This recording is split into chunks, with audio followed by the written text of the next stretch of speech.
Heidi Dulabon, international cultural consultant and etiquette expert. We have another Dear Heidi today. Someone has thoughtfully written in with a question that's been bothering them, so let's see what it is. Dear Heidi, my children just went back to school and I have noticed that they are picking up some bad habits from their classmates. In an effort to combat this, I would love to reinforce good manners at home. Could you share some basic manners that I can teach them? Oh, amazing question. Thank you very much for this. It is so important for parents, for guardians to teach children the core of etiquette when they're young. When you're young and you grow up like this, these things, these social graces, if you will, they are absolutely second nature. And did you know that babies, when we're born, babies are hardwired to be kind? Isn't that interesting? A lot of studies on that. And then if we don't nurture that, it kind of gets waned. So nurture this kindness, teach them some etiquette skills. And number one, it's great kids are getting back to school, and I hope they're being very safe. And I'm sorry that they're picking up some bad habits. These things happen, but you sound like a great parent, so we can fix this at home. So, some very basic things about etiquette that every child should know is, of course, the usual suspects: please and thank you. And you would be amazed at how far is an adult that just taking a moment to be thoughtful and to say thank you to someone for something, it means a lot. And to say please, if someone asks you something, so you can tell your children that please, if they get home from school and they would like a little after school snack, you can teach them to say, may I please have a small afternoon snack? And you can say, well, yes. And you offer them a little snack and they say, thank you. And you appreciate, and you can teach them, why do you say thank you? You say thank you because you appreciate that someone has made an effort. Someone has given you something.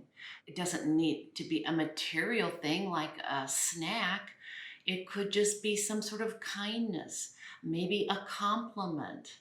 Maybe they offered a ride. Maybe part of their mask broke, the part that goes around your ear. Maybe part of the strap broke and someone had an extra new clean mask and they offered it to your child, and your child would automatically say, thank you, because this was an act of kindness someone did to help them.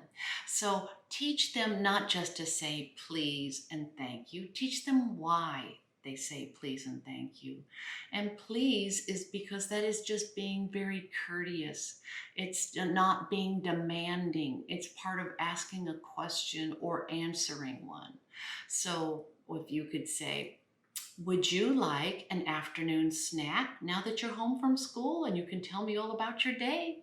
And your child would say, yes, please, that would be great. That is a sign of being respectful to you. And or if they ask the question, they could say, may I please have a snack? And that is also being respectful and courteous and polite. It sounds a lot better than bring me a snack, you know? So does that sound so basic, please and thank you? But to me, I think where the difference is explaining why you say please and thank you.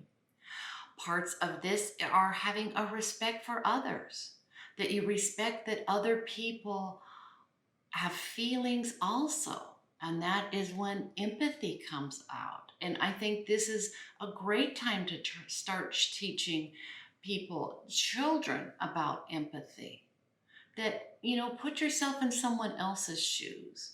Perhaps a child at school, their backpack isn't as new and shiny as your child's. Well, teach them to be respectful, that you would never call that out and say, oh, junky backpack. No, no, you respect that you don't know, you put yourself in that other person's shoes, you don't know what that child or that family is up against. You have no idea really, and you should never be judgmental. So your child should be taught to be respectful for other people, to be empathetic, to help them understand the concept of put yourself in someone else's shoes.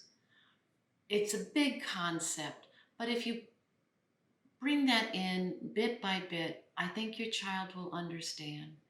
And the idea of judgment-free zones, I like to say, I mean, that's very important as well because let's face it, people can be pretty judgmental, even children.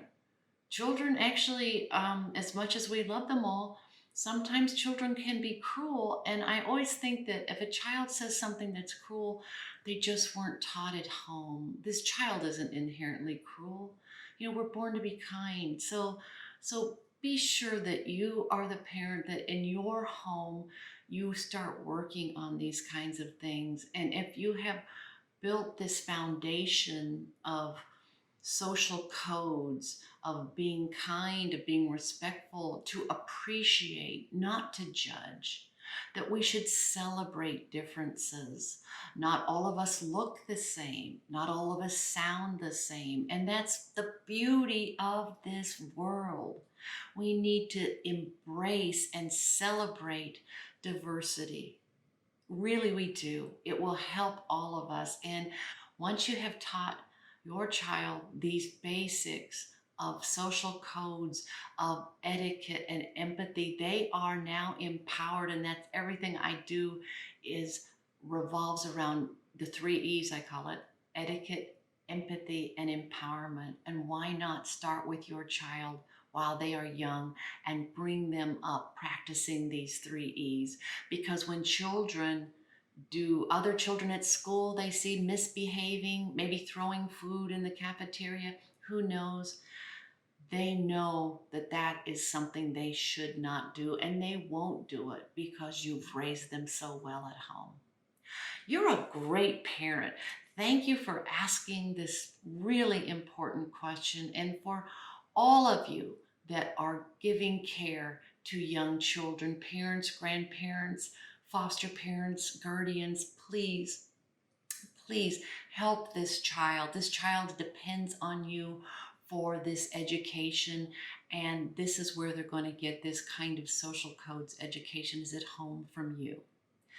Thank you very much for this very important question. You're going to raise a great child. I just know it. So thank you, everyone. And as I always say, please stay safe and always be kind. Thank you.